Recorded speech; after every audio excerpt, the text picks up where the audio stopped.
Assalamualaikum warahmatullahi wabarakatuh. Eh, Adik-adik mahasiswa sekalian, hari ini adalah pertemuan pertama untuk mata kuliah data dan pustaka. Hari ini kita akan membahas secara umum terlebih dahulu tentang data dan bagaimana data itu ada di kehidupan sehari-hari dan peranan data tersebut pada kehidupan sehari-hari. Bagaimana kita bisa mengcapture-nya untuk dibuat menjadi sebuah informasi tertentu. Kalau kita berbicara tentang data, maka secara umum kita akan mempelajari tentang bagaimana menyajikan data tersebut, bagaimana mempresentasikan data tersebut. Kemudian bagaimana menggunakan data tersebut untuk mengubahnya menjadi sebuah informasi. Setelah mengubahnya menjadi sebuah informasi, maka bisa kita gunakan untuk memperkuat argumentasi kita di dalam proses berdiskusi. Nah, di dalam mata kuliah ini nantinya tidak akan diajarkan tentang bagaimana mengeneralisasi data tersebut untuk menyimpulkan ke sebuah komunitas yang lebih besar, tapi kita lebih bagaimana membuat data tersebut menjadi sebuah informasi, tapi bukan dengan maksud untuk digeneralisasikan. Generalisasi, mungkin ini kata yang menarik, generalisasi. Generalisasi itu artinya apa sih? Misalnya ini adalah sebuah wilayah dan kita mendapatkan data dari wilayah ini. Data tersebut nantinya akan kita coba untuk kita ubah menjadi sebuah informasi. Jadi misalnya di sini ada data-data ini kita coba untuk kita ubah menjadi sebuah informasi. Nah, itu yang akan kita pelajari pada mata kuliah ini. Tapi kita tidak mempelajari tentang apakah informasi yang muncul dari data-data ini adalah informasi yang nantinya bisa digunakan untuk menyimpulkan satu wilayah ini. Nah, itu yang tidak kita pelajari di situ. Tidak kita pelajari di mata kuliah ini ya, karena itu akan membutuhkan materi yang lebih lanjut. Jadi di dalam mata kuliah ini kita nanti akan membahas bagaimana merepresentasikan sebuah data. Merepresentasikan sebuah data nanti akan dianalisis dengan dua pendekatan, karena data yang akan kita pelajari juga akan ada dua. Yang pertama data kuantitatif, kemudian yang kedua adalah data verba. Kedua jenis data ini nantinya akan memiliki metode yang berbeda tentang bagaimana cara menganalisisnya. Baik, itu adalah hal-hal yang nantinya akan kita pelajari dalam mata kuliah ini. Nah, selanjutnya kalau kita berbicara tentang data, pada dasarnya setiap kali kita melakukan pergerakan, setiap kali manusia itu melakukan aktivitas, maka secara tidak sadar sebenarnya manusia tersebut itu akan meninggalkan jejak digital. Misalnya saja Anda berangkat dari rumah menuju ke kampus, mayoritas sekarang manusia selalu akan menggunakan HP atau menggunakan gadget dalam bentuk apapun di dalam semua aktivitasnya. Jadi apapun aktivitas yang kita lakukan, akhirnya secara tidak sadar akan meninggalkan sebuah data. Nah, data itu disebut sebagai jejak-jejak digital. Apabila jejak-jejak digital itu terkumpul banyak sekali, maka akan disebut sebagai big data. Nah, saat ini karena data yang terkumpul itu banyak sekali, maka kita pasti akan menggunakan teknologi komputasi di dalam proses menganalisisnya. Karena kalau yang menganalisis manusia pasti tidak akan mampu manusia untuk menganalisis sebuah big data. Jadi kita pasti menggunakan teknologi IT. Nah, sekarang big data itu apa? Big data itu ada definisinya. Nah, berikut yang disebut sebagai definisinya big data. Big data dicirikan oleh 5V. Volume, variety, velocity, value, dan veracity. Jadi kalau volume, namanya juga big data ya, jadi volumenya pasti besar. Kemudian tidak hanya volumenya saja yang besar atau data tadi berjumlah besar, tapi data tadi juga sangat bervariasi. Bervariasi itu maksud saya data tersebut juga terdiri atas data-data terstruktur dan tidak terstruktur. Nah, sekarang data terstruktur itu seperti apa? Misalnya, Anda membuat tabel data, gitu. Kemudian kolom yang pertama adalah nama, kolom yang kedua adalah alamat, kolom yang ketiga adalah jenis kelamin, kolom yang keempat adalah tingkat pendidikan, misalnya. Responden yang pertama namanya Diah, kemudian alamatnya di mana? Alamatnya Surabaya. Jenis kelaminnya wanita, dan seterusnya. Itu adalah data terstruktur. Kalau data tidak terstruktur itu maksudnya seperti apa? Misalnya responden yang bernama Diah tadi itu melakukan pengobatan di sebuah rumah sakit. Kemudian di dalam proses pengobatan tadi dilakukan diagnosis, kemudian dilakukan ronsen atau dilakukan CT scan atau dilakukan EKG yang akhirnya data tadi dalam bentuk gambar. Nah, itu yang disebut sebagai data yang tidak terstruktur. Atau bisa juga data tadi dalam bentuk suara atau data tersebut dalam bentuk gerakan. Nah, itu adalah contoh-contoh data yang tidak terstruktur. Jadi big data itu juga meliputi variety. Kemudian velocity, karena data tersebut jumlahnya sangat besar dan sangat bervariasi, maka harus mempunyai kecepatan transfer yang tinggi. Karena pasti akan menggunakan teknologi IT. Kemudian V yang berikutnya value. Value itu artinya karena ini adalah big data, maka pasti akan menggunakan sarana prasarana penunjang. Pasti akan menggunakan hardware gitu ya, pasti akan menggunakan software. Kemudian yang terakhir adalah veracity. Karena ini adalah big data, maka akan terjamin keakurasiannya, kualitas dan keakurasiannya. Oke, baik, ini adalah yang mencirikan apa yang disebut sebagai big data. Kita mengenal adanya revolusi industri. Ada revolusi industri 1.0, 2.0, sampai sekarang kita kenal sebagai 5.0.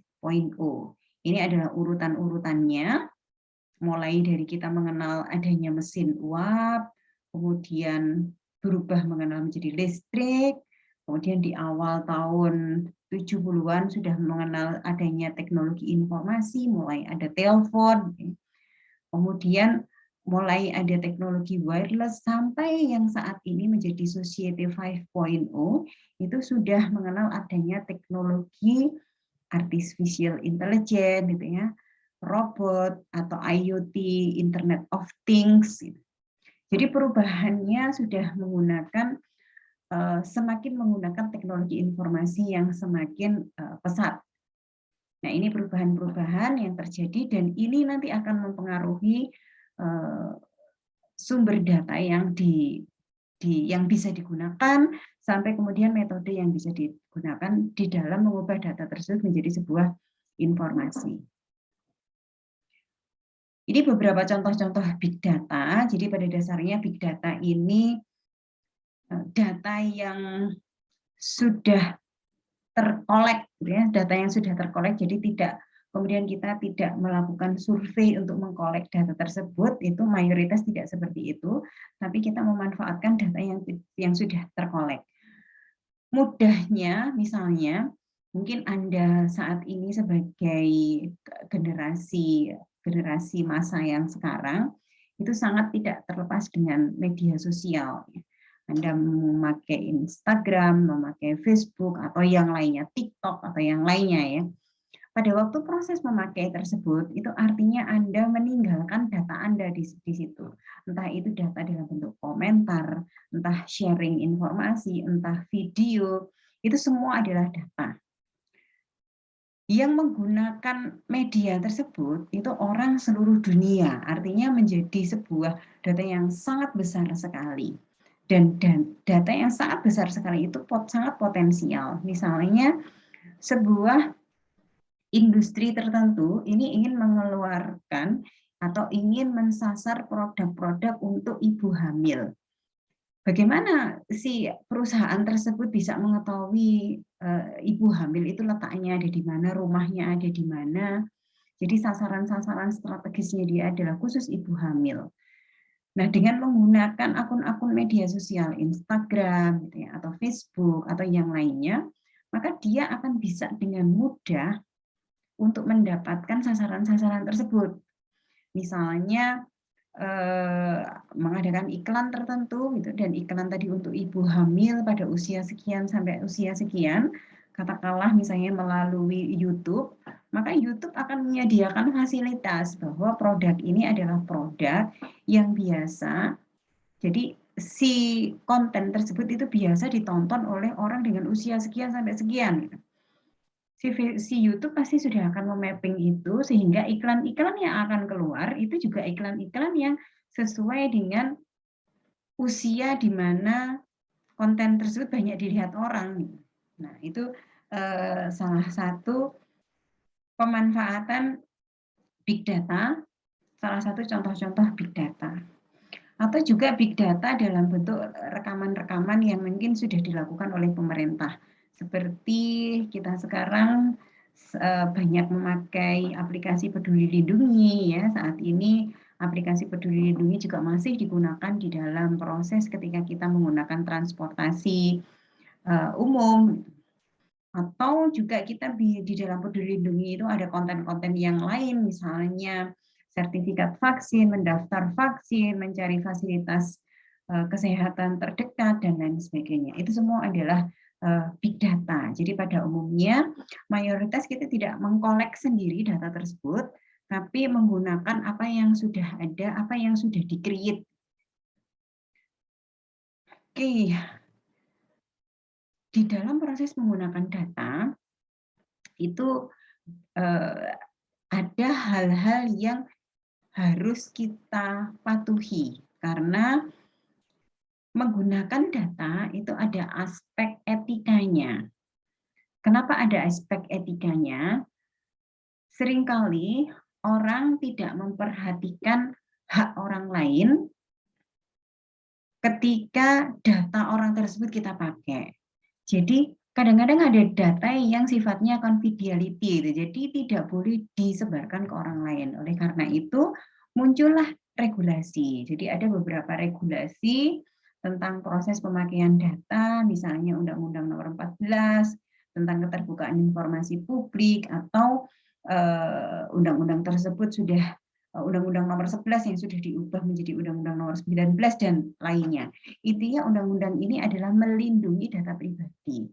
Artinya kalau misalnya data-data kita disalahgunakan oleh orang lain, maka kita sudah bisa dilindungi oleh regulasi ini dan sudah bisa membawa itu ke ranah hukum karena ada undang-undangnya.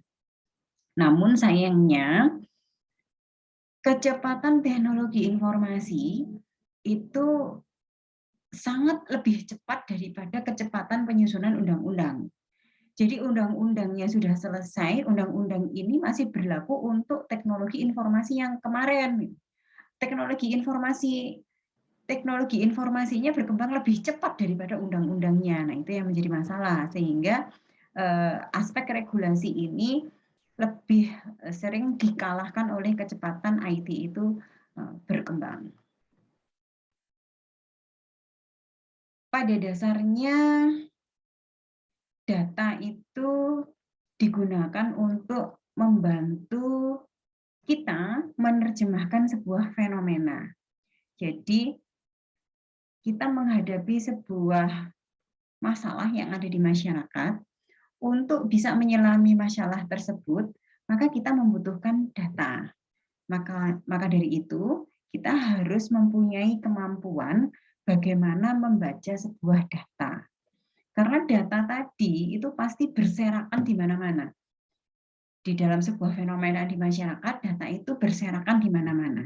Nah, bagaimana caranya data yang berserakan di mana-mana tadi itu bisa kita buat menjadi sesuatu yang nantinya memunculkan sebuah informasi yang baru. Nah, untuk bisa membuat seperti itu, maka diperlukan kemampuan-kemampuan Misalnya kemampuan-kemampuan untuk meliterasi data, gitu. Jadi mempelajari sebuah data, mulai dari bagaimana mengkoleknya, sampai kemudian bagaimana menganalisisnya, sampai kemudian bagaimana menginterpretasikan data itu dalam kehidupan sehari-hari.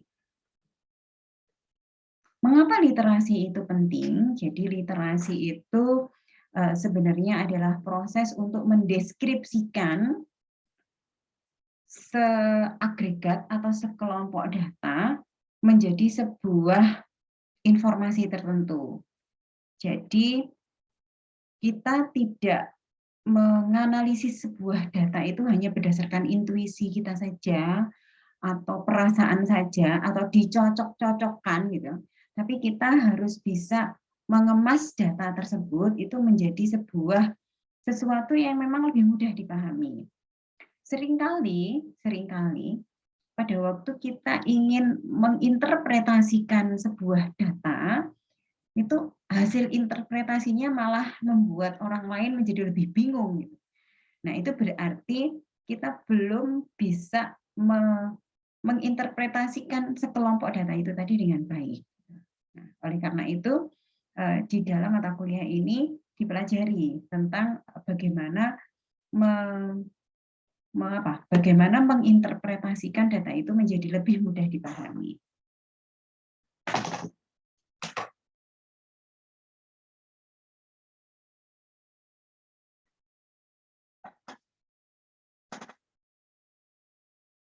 Oke, sekarang pada saat di dalam sebuah masyarakat itu terdapat fenomena tertentu, sehingga memaksa kita untuk ingin menyelesaikan fenomena tersebut menggunakan data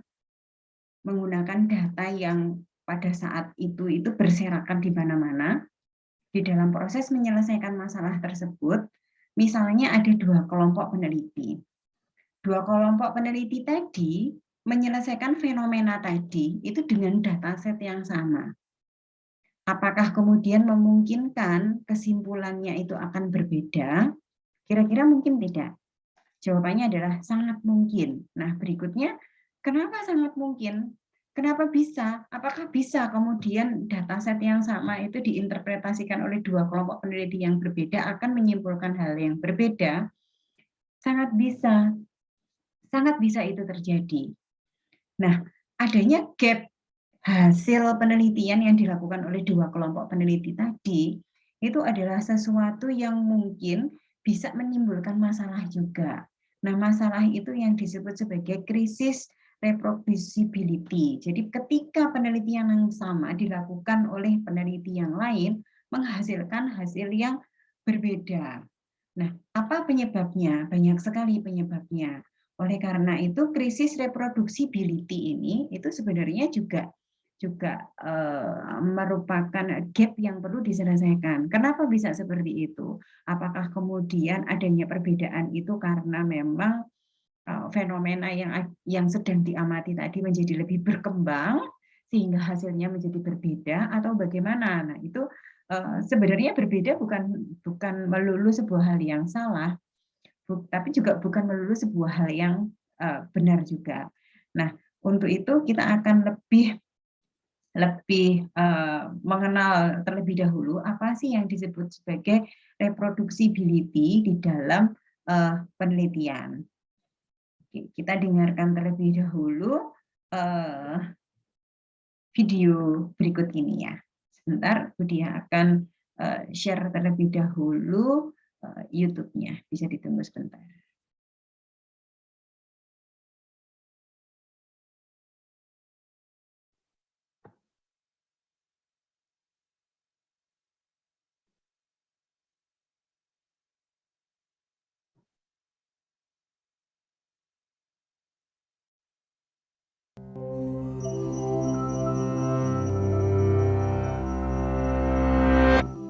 In 2011, a team of physicists reported a startling discovery.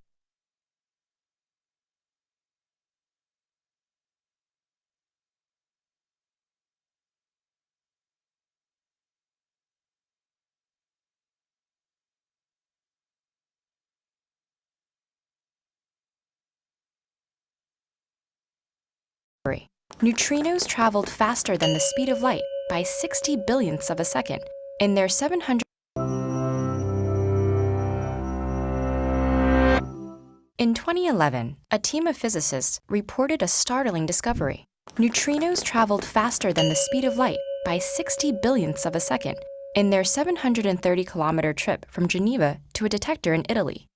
Despite 6 months of double-checking, the bizarre discovery refused to yield. But rather than celebrating a physics revolution, the researchers published a cautious paper arguing for continued research in an effort to explain the observed anomaly. In time, the error was tracked to a single incorrectly connected fiber optic cable. This example reminds us that real science is more than static textbooks. Instead, researchers around the world are continuously publishing their latest discoveries, with each paper adding to the scientific conversation.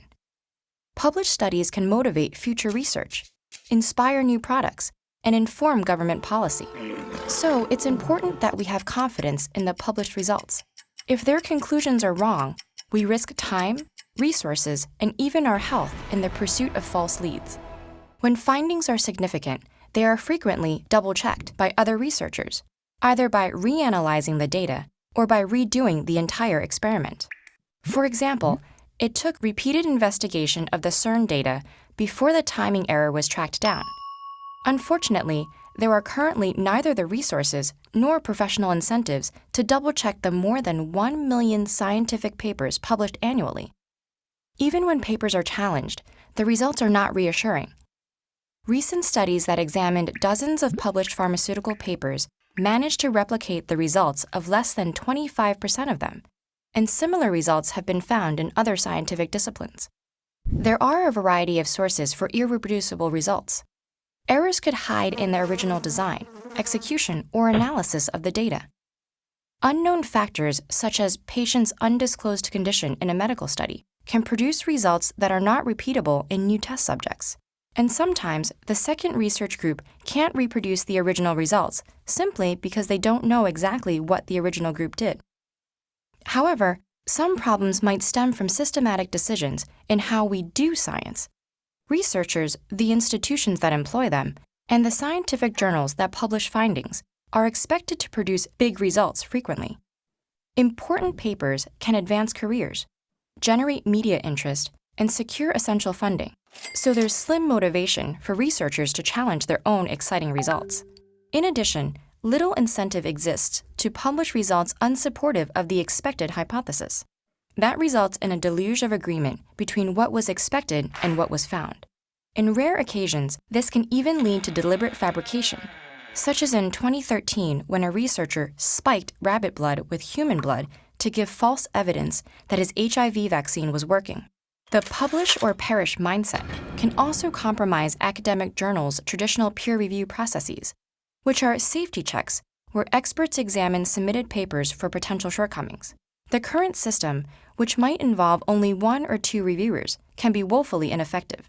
That was demonstrated in a 1998 study where 8 weaknesses were deliberately inserted into papers, but only around 25% were caught upon review.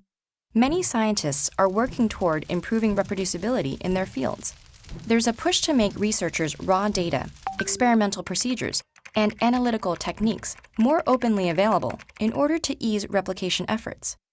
The peer review process can also be strengthened to more efficiently weed out weak papers prior to publication. And we could temper the pressure to find big results by publishing more papers that fail to confirm the original hypothesis, an event that happens far more than current scientific literature suggests. Science always has and always will encounter some false starts as part of the collective acquisition of new knowledge.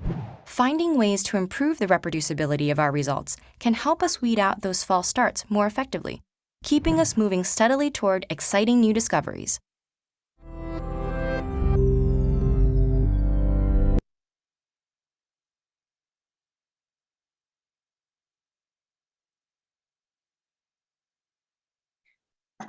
Oke, baik. Video yang barusan kita saksikan bersama nanti bisa diulang-ulang ya untuk bisa memahami sebenarnya apa sih reproducibility. Jadi reproducibility ini adalah melakukan penelitian kembali dengan topik yang sama, dengan kondisi yang sama, yang dilakukan oleh kelompok peneliti lain. Pada dasarnya, seharusnya ketika penelitian itu dilakukan dengan metode yang sama, dengan cara yang sama, dengan kondisi yang sama, itu seharusnya menghasilkan result yang sama. Nah, namun ini penelitian yang diulang tersebut itu menimbulkan gap atau terdapat perbedaan-perbedaan. Mungkin banyak yang bertanya, kenapa penelitian itu perlu diulang-ulang begitu? Jadi pada dasarnya pengulangan-pengulangan penelitian itu perlu juga dilakukan untuk apa? Untuk memeriksa adanya keakuratan hasil. Jadi ketika penelitian tadi menghasilkan hasil yang sama, sekian persen menghasilkan hasil yang sama, maka kita akan percaya bahwa hasil tadi terjadi secara konsisten.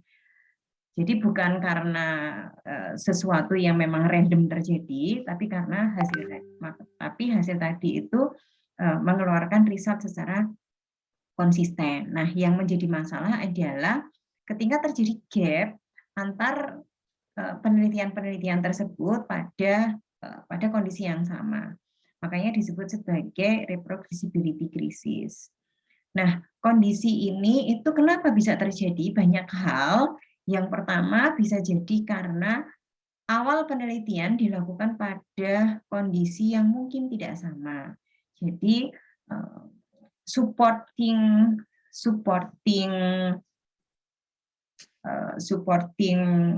facility dari peneliti kelompok 1 dengan peneliti kelompok 2 itu bisa jadi tidak sama. Atau supporting facility itu maksudnya apa? Misalnya alat ukurnya yang satu mempunyai akurasi yang lebih baik daripada kelompok peneliti yang satunya, atau mungkin pada waktu proses mengcollecting data kedua kelompok peneliti ini memperoleh hambatan yang berbeda, mungkin subjeknya misalnya subjeknya berpindah atau lost to follow up gitu.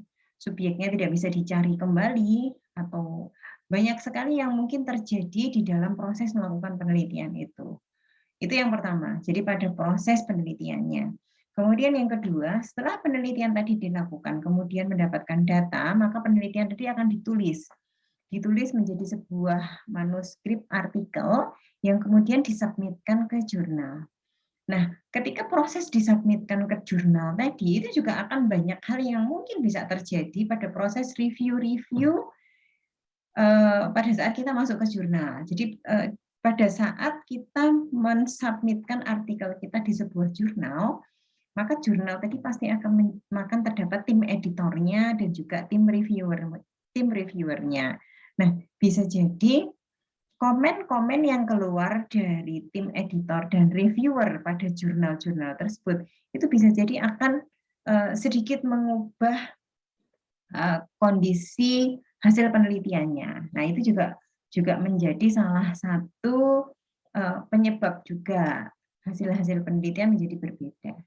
Oke, baik. Karena ini dilakukan oleh dua kelompok orang yang berbeda dengan sudut pandang yang berbeda, maka sangat memungkinkan bahwa itu akan menjadi berbeda. Tapi kalau perbedaan itu menjadi sangat besar, maka bisa jadi akan menjadi suatu problem juga. Pengulangan tersebut menghasilkan hal yang tidak konsisten sehingga problem dalam fenomena tersebut masih belum bisa terjawab dengan pasti karena belum akurat, hasilnya tidak konsisten. Oke, baik, kurang lebih seperti itu apa yang bisa kita simpulkan dalam video ini. Nah, sekarang di dalam mata kuliah ini nanti mahasiswa juga akan belajar tentang statistika dasar. Jadi statistika dasar itu intinya adalah Anda bisa melakukan proses penghitungan.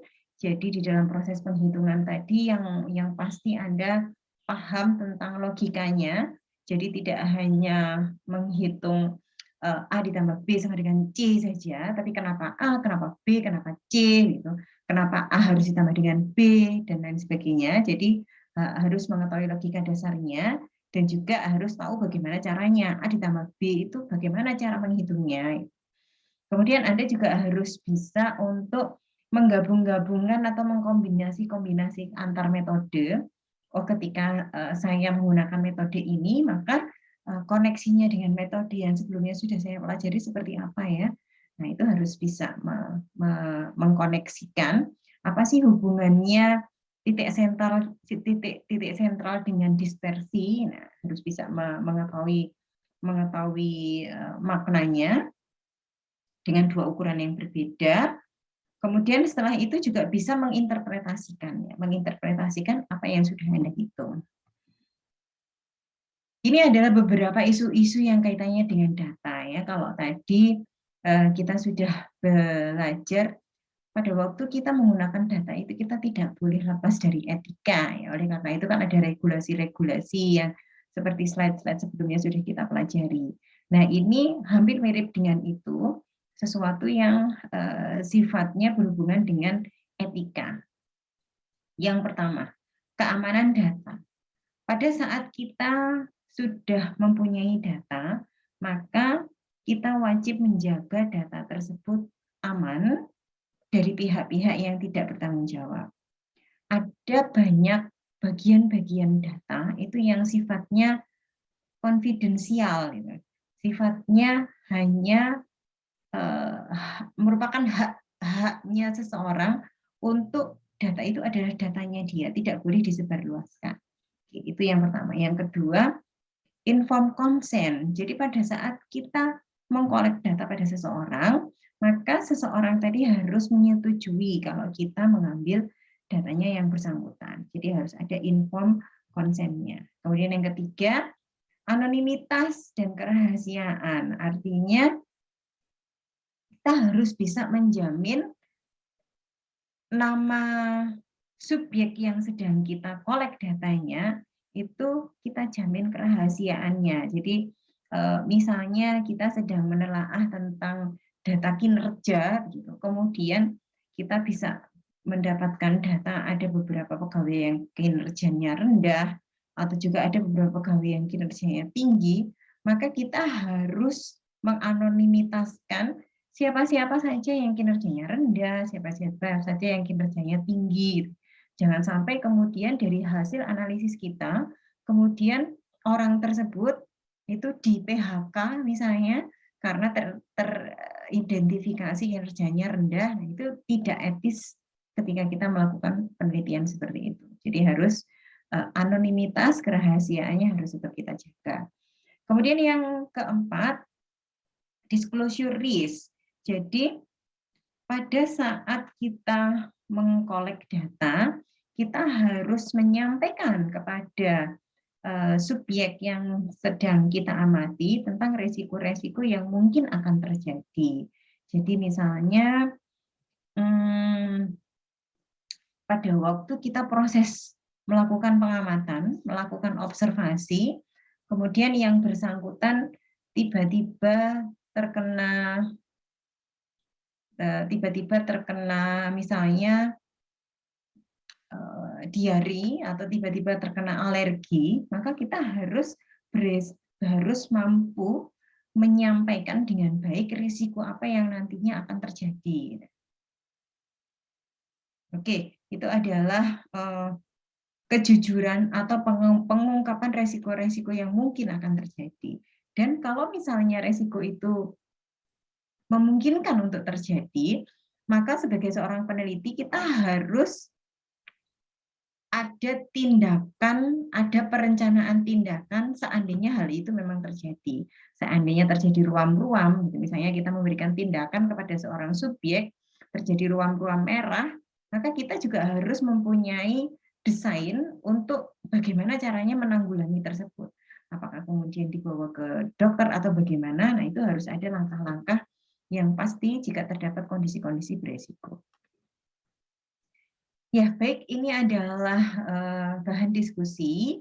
Jadi, bahan diskusi ini beberapa waktu yang lalu, tapi ini mungkin saat ini sudah tidak terjadi lagi ya. Tapi ini beberapa waktu yang lalu karena proses pandemi, maka kita memunculkan aplikasi seperti Peduli Lindungi. Di dalam aplikasi Peduli Lindungi itu ada e-hack, di mana e-hack ini adalah catatan-catatan perjalanannya seseorang misalnya kita ingin melakukan perjalanan dengan transportasi umum, maka kita akan menggunakan e-hack.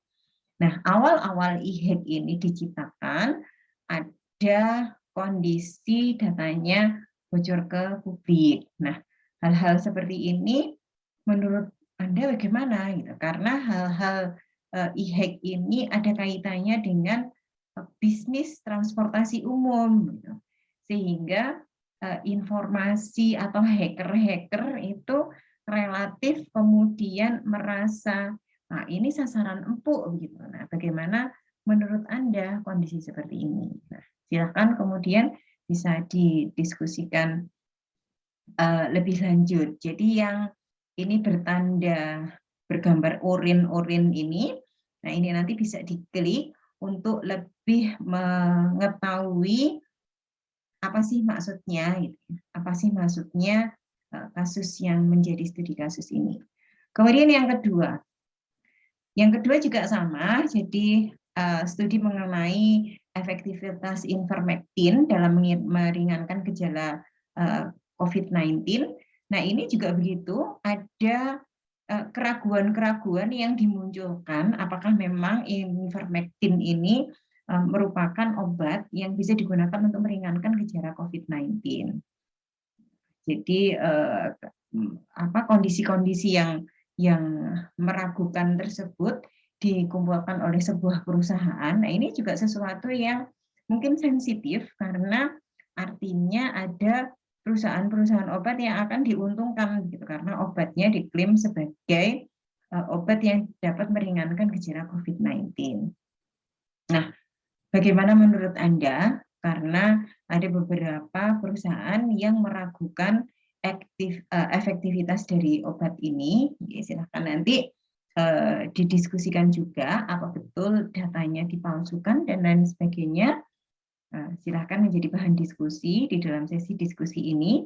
Nanti kita bisa melanjutkan sesi diskusinya di grup WhatsApp yang sudah dibentuk sebelumnya ya.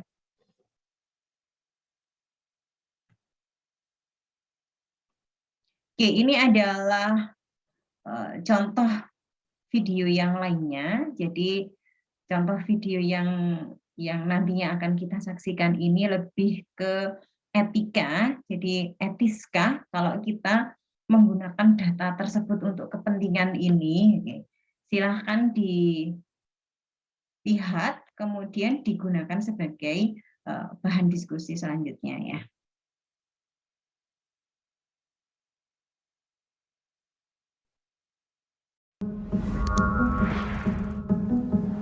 Who has seen an advertisement that has convinced you that your microphone is listening to your conversations?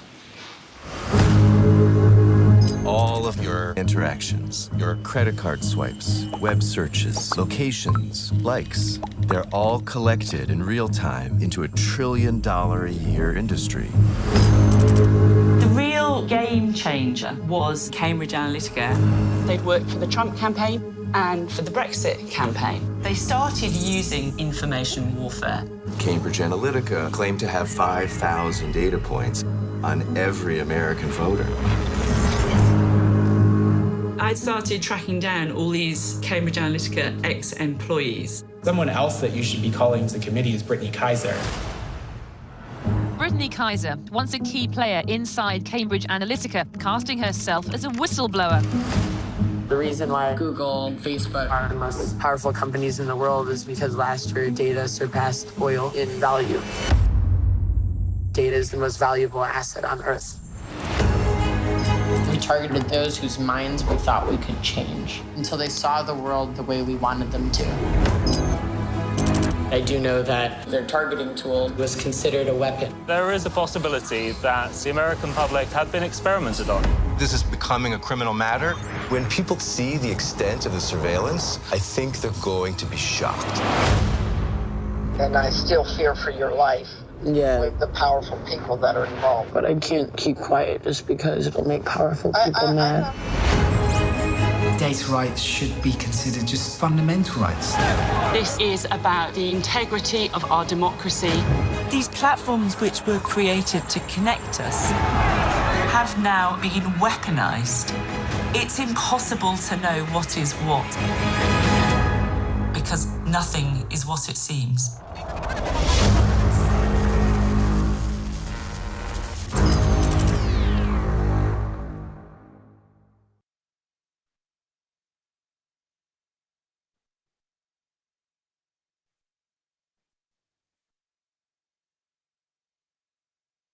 Oke, baik. Video yang baru saja kita lihat tadi itu adalah bagaimana sebuah aktivitas itu memanfaatkan. Excuse me, where do you think you're going?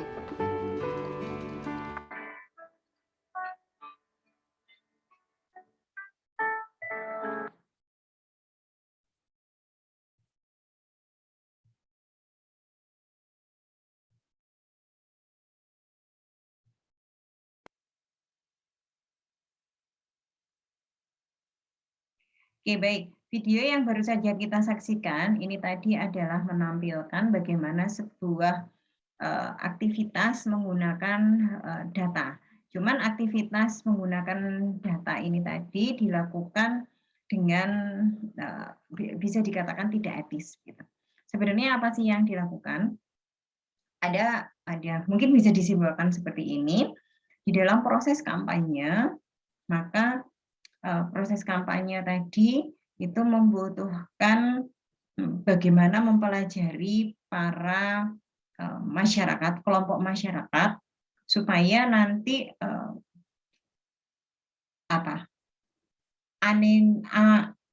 supaya pendapat masyarakat tadi itu bisa digiring ke pilihan mereka, gitu, ke proses mereka melakukan kampanye di dalam pemilihan pimpinan tertentu, gitu. Nah, sekarang bagaimana cara menggiring masyarakat tadi? Sebuah institusi ini menggunakan data-data yang ada di media sosial. Bagaimana masyarakat, apa sih yang suka di-like oleh masyarakat, apa sih yang suka di-komen oleh masyarakat, masyarakat itu pergerakannya itu kemana saja, kemudian masyarakat itu mempunyai persepsi untuk menggunakan hal apa saja, senang dengan produk apa saja. Nah, itu semua informasi itu kan ada di media sosial. Nah, si institusi yang tadi sedang berkampanye ini itu menggunakan data tersebut untuk bisa menyimpulkan sesuatu. Supaya apa? Supaya kalau kampanye tadi itu dilakukan, maka kampanye bisa dilakukan dengan tepat sasaran berdasarkan data-data tadi. Oke. Nah, apakah itu etis? Nah, menurut Anda bagaimana? Etis atau tidak? Artinya Anda bergerak dengan media sosial Anda, maka data tersebut apakah data itu konfidensial untuk kita, ataukah data itu boleh digunakan untuk kepentingan-kepentingan tertentu? Nah, oke, silakan didiskusikan menurut Anda itu etis atau tidak, perlu diatur atau tidak. Nah, itu yang akan dibahas di dalam video ini. Nah, ini kurang lebih jadi kayak kasus Cambridge Analytica itu seperti apa yang tadi sudah kita saksikan. Jadi ada yang kemudian kampanye yang dilakukan oleh Donald Trump yang menggunakan data-data dalam sosial media. Nah, bagaimana menurut Anda? Apakah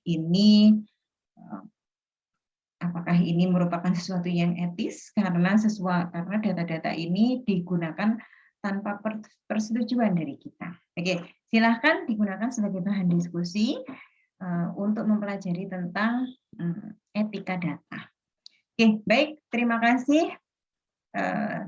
Silahkan diulang-ulang kembali video tadi yang sudah ada, dan silahkan didiskusikan. Untuk selanjutnya kita akan mendiskusikan ini di grup WhatsApp. Kita akan kembali bertemu keesokan harinya. Oke, baik. Terima kasih.